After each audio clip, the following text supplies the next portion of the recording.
Hello everyone, आप सब कैसे हो। आई होप कि आप सब बहुत अच्छे होंगे। आज मैं आपसे बात करने जा रही हूँ जनरेशन जी के बारे में, जो कि हमारे पल्ले पड़ी हैं। जो जिसके भी ये जनरेशन जी पल्ले पड़ी हुई है उनके बारे में। भाई, इनकी डिमांड्स है ना इतनी होती है, मतलब लिमिट से बाहर। हर चीज़ में इनके इतने नखरे रहते हैं। इनको कुछ बोल दिया या कुछ कह दिया तो इनका नखरा रहेगा, हमें ऐसे क्यों बोला आपने, आप प्यार से भी तो बोल सकते थे, ऐसे क्यों किया। अगर किसी चीज़ में थोड़े से लेट हो जाएं, मान लो स्कूल से आए हैं, हम उन्हें पिकअप करने में थोड़े लेट हो जाएं, मुंह बना के खड़े हो जाएंगे। आप आए क्यों नहीं लेने के लिए, आप वहाँ खड़े क्यों नहीं मिले मुझे, आप मुझसे प्यार नहीं करते, आपको हमारी केयर नहीं करनी होती। भाई पूछो मत इनके चोंचले। एक हम थे, हमारी मम्मियों को पता ही नहीं था कि हमारी बस आती कहाँ है, कहाँ से हमें उठा के लेके जाती है और कहाँ छोड़ के जाती है। और इनको डोर के सामने छोड़ के जाते हैं। और तब भी इनको इतनी इम्पोर्टेंस चाहिए होती है कि मम्मी वहाँ पे खड़ी मिलनी चाहिए हमारा बैग पकड़ने के लिए, और हमें देखते ही एक्साइटमेंट हो, आ गया मेरा बच्चा, क्या करके आया मेरा बच्चा। तब तक ये वर्ड नहीं सुनते ना, उनका बैड डे रहता है भाई उनका। हाँ, चलो ये तो हुई उनके नखरों की बात। दूसरी बात, उनकी चॉइस, कपड़े उनके, हम जैसे तो भाई।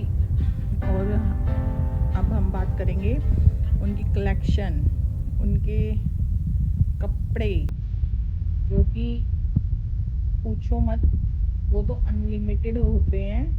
हर रोज एक ना एक उनका ऑर्डर होता ही रहता है। फिर भी उनके नखरे, जब कपड़े पहनने लगेंगे, ये नहीं पहनना, वो नहीं पहनना, इसके साथ ये नहीं अच्छा लगेगा, ये पहन लिया तो मेरे फ्रेंड्स क्या कहेंगे, ये नखरे।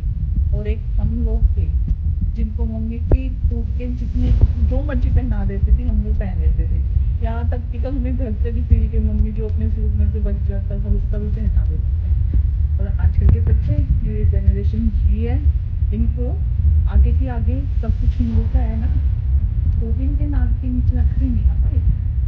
इनको हर रोज इनको अपना स्टाइल चाहिए होता है अलग में। वो भाई हमें जैसे पहना देते थे हम पहन लेते थे।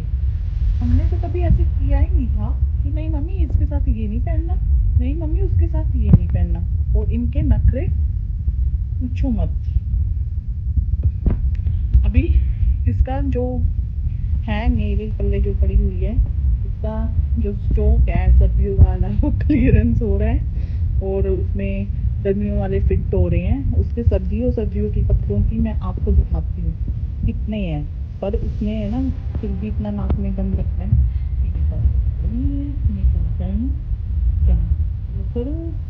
मैं जाऊँ तो कौन से पहन के जाऊँ, मतलब इतना यार, इतना होता है। या तो हम लोगों ने इनको बहुत सिर पे चढ़ा रखा है, या फिर ये है ना जनरेशन ऐसी है कि वो हम उन्हें नहीं, वो हमें नहीं अफेक्ट कर पा रही है। समझ नहीं आ। ये देख रहे हो, ये सारे कपड़े हैं ना, वो हैं जो अब पैक हो जाएंगे बैग में, सर्दियों के कपड़े। और ये थोड़े नहीं हैं, दिखने में ये आपको लग रहा होगा कि बहुत थोड़े हैं। अगर इनको एक एक को इनको ऐसे हटा हटा के देखेंगे ना, तो नीचे से इतने कपड़े निकल निकल के आएंगे। और ये तो वो हैं जो लास्ट में बचे हुए हैं रखने वाले। इससे पहले जो कोट वोट और ये थे वो तो रखे जा चुके हैं। और ये तो जो लास्ट के बचे खुचे कपड़े होते हैं ना, कम ठंड में जो यूज़ होते हैं, वो वाले कपड़े हैं भाई। और ये अब रखे बेड में रखे जाएंगे, और बेड वाले जो सर्द गर्मियों के कपड़े हैं वो निकाले जाएंगे। और जो और स्टॉक है, जो अभी ख़रीदारी होगी, शुरू होगी गर्मियों की, वो तो अलग ही। ये देखिए अभी यहाँ मैडम के पार्टी वेयर्स गाउन्स देखिए, देखो देखिए कलेक्शन जो है, जो उसकी नज़रों के सामने रहनी चाहिए, उसको प्रिंसेस लुक, मतलब प्रिंसेस वाली फीलिंग आती रही इनको देख देख के। मतलब कुछ चीज़ें हैं जो इसमें लगा के रखनी पड़ती हैं, उसको लगता रहे कि हाँ मैं प्रिंसेस हूँ, मेरे पास प्रिंसेस की तरह तरह कपड़े लगे हुए हैं। भाई भगवान बेटी दे तो बहुत सारे पैसे दे के फिर बेटी दे, वरना भाई गरीब को तो बेटी दे ही ना, बेचारी के शौक ही नहीं पूरे हो पाएंगे। मैं तो भगवान से यही कहती हूँ, जिसको भी बेटी दे, भगवान जिसको भी बेटी दे, प्लीज़ भगवान उसको पैसे जरूर देना साथ में, बेटी के शौक पूरे करने के लिए। और मेरा तो मानना ये है कि बेटी के ना शौक पूरे कर देने चाहिए। मतलब पता नहीं क्यों यार, मेरे अंदर से ही फीलिंग आती है कि है ना, बेटियों के शौक है ना माँ बाप के घर पूरे हो जाने चाहिए। क्योंकि एक माँ बाप का ही घर होता है जहाँ बेटियाँ खुल के अपना, मतलब अपनी जो होती है उनकी मनमानी करना, अपने शौक पूरे करना हो पाती है। फिर तो बाद में ना ज़िंदगी में इतने झंझट शुरू हो जाते हैं। जैसे ही वो बड़ी होती है, जैसे ही उसकी शादी होती है, मतलब एक तरफ से ना वो बिल्कुल उलझ के रह जाती है। फिर वो अपने ना शौक पूरे तो करना दूर की बात, वो है ना दबाने लग जाती है। मतलब ऐसा नहीं है कि उसको अच्छी फैमिली नहीं मिलेगी और वो शौक नहीं पूरी कर पाएगी। अगर उसको अच्छी फैमिली मिलती भी है ना, तो भी है ना उसके शौक पूरे हो नहीं पाते।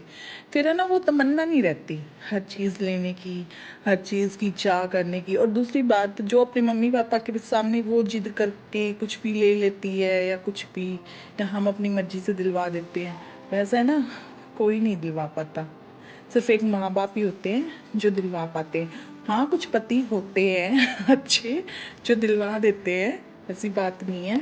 पर है ना कहीं पति भी है ना ऐसे हो, मन में आ जाता है क्या करेगी, अभी तो लिया था, अभी तो दिलवाया था, रुक के ले लेना, ये कर लेना। मतलब थोड़े बहुत क्वेश्चन तो पति भी कर देते हैं। इसलिए अपनी बेटियों के शौक पूरे किया करो। सिर्फ एक माँ बाप का घर होता है जो उसके सारे शौक पूरे हो जाते हैं, वरना फिर बाद में तो है ना, जैसे हमारी ज़िंदगियाँ ऐसी है, बच्चे हो गए, घर में पैसे इन्वेस्ट कर दिए, घर के लिए ये ले लेते हैं, वो लेते हैं, बच्चों के लिए ले लेते हैं, फिर है ना हम खुद रह जाते हैं। हमारा खुद का जो होता है शौक, मतलब ऐसा नहीं है कि हम अपने शौक नहीं पूरे कर पाते, करते हैं पर वो है ना खुल के इतने नहीं कर पाते हैं। हम अपने लिए कुछ लेने लग जाते हैं, हमें कोई और चीज़ दिख जाती है जो हमारे घर में काम आए, हमारे बच्चों के लिए, हम अपनी छोड़ के ना वो लेने लग जाते हैं। मतलब वो भी हमारा ही शौक होता है लेना, अपने घर के लिए, बच्चों के लिए। पर जो हम हमारे पर्सनल हमें हमारे लिए लेना होता है ना, वो रह जाता है कभी कभी, ऐसा होता है। और ये कि बातें तो बहुत सारी है करने के लिए, पर अभी मुझे भी बहुत सारा काम करना है। ये जो फैला पड़ा है सारा नीचे देख ही रहे हो आप, मुझे अब ये सेट करना है। फिर उसके बाद अभी मेरी बेटी स्कूल गई हुई है, आप टाइम देख सकते हो, आते ही उसके नखरे शुरू हो जाएंगे। कभी उसको खाने में कुछ चाहिए होगा, कभी कुछ चाहिए होगा, कभी कुछ करना होगा। तो मेरे पास है ना उसके आने के बाद टाइम नहीं बचता कुछ करने के लिए। इसलिए मैं है ना उसके आने से पहले ही सारा काम फ्री हो जाती हूँ मैं, ताकि वो आए और उसके जो उसको चाहिए होती है treatment, VIP double triple four, पता नहीं कितना कितना वीआईपी वाला, वो दे सकूँ। क्योंकि बच्चों को हैप्पी रखेंगे तभी हमारे लाइफ हैप्पी होगी। अगर बच्चे ही मुंह बना के घूमते रहेंगे तो हमें भी थोड़ा ऐसे रहता है ना, मन में सबकी होता है ये। इसलिए मेरी तो ये रहती है कि मैं अपने बच्चे को बहुत खुश रखूं, मतलब उसको लगे ना कि मेरे मम्मी पापा मुझे टाइम नहीं दे पा रहे। और आजकल की जनरेशन जो है ना भाई, जो ये कहते हैं हाँ थोड़े से हमसे थोड़ी सी एज ज़्यादा वाले, कि हमने तो बच्चों को ऐसे रखा, हमने तो बच्चे ऐसे पाले, ये किया वो किया। भाई तुम्हारा टाइम और था, 5-10 साल बड़े बच्चे भी है ना, हमारे बच्चों से 5-10 साल बड़े बच्चे भी, वो फिर भी बहुत सही है। जो हमारे बच्चों से 5-10 साल बड़े बच्चे हैं ना, वो फिर भी बहुत सही अंडरस्टैंडिंग है, जैसे माँ बाप कहते हैं वैसे कर लेते हैं। पर भाई जो हमारे बच्चे हैं ना, जो इस जनरेशन के बच्चे हैं, उनको वो ट्रीटमेंट हम नहीं दे सकते जो 10 साल पहले बच्चों को दिया जाता था। ठीक है, उनके लिए अब स्पेशल सब चीज़ स्पेशल हो गई है। हमें है ना उसके साथ जाना पड़ता है। ऐसे तो हम भी अगर ये सोचे कि जैसे हमारे मम्मी पापा ने हमें बड़ा किया है, हमें जैसे पाल पोस के की है, जैसे हमारे चट्टू लग जाते थे या डांट पड़ जाती थी, खाना खुद डाल के खाना पड़ता था, ऐसे अगर हम करने लग जाए ना भाई, नहीं होगा। क्योंकि जो हमारी जनरेशन, हमारे बच्चे हैं ना जो इस जनरेशन के, वो ये नहीं फॉलो करते भाई। हमें भी पता है कि हमारी कैसे परवरिश होती है। कई होते हैं लेक्चर देने लग जाते हैं कि तुम ऐसा नहीं करते, बच्चों को ऐसे नहीं करते। भाई आज के टाइम पे बच्चा पैदा करके फिर उन्हें उसी तरीके से पाल के दिखाओ जो तुमने 10-15 साल पहले पाला है, फिर हमसे बात करना इस बारे में कि हम क्या नहीं करते और क्या नहीं होता। करना हमें भी सब कुछ आता है, डंडे की नोक पे नचाना आता है। पर भाई हम टाइम के साथ चल रहे हैं। जो टाइम चल रहा है बच्चों के लिए अच्छे से परवरिश देने का, हम उसके साथ चल रहे हैं। तो आज की वीडियो हम यही ख़त्म करते हैं, क्योंकि मेरा बहुत सारा काम फैला हुआ है और मुझे वो भी करना है। और फिर हमारी महारानी प्रिंसेस आ जाएगी, फिर हमें उसको भी देखना है। ओके जी, आपको अगर मेरी वीडियो अच्छी लगी है तो प्लीज़ सब्सक्राइब जरूर करना, लाइक करना, और आज सबके लिए बहुत सारा प्यार। थैंक यू, फिर मिलते हैं।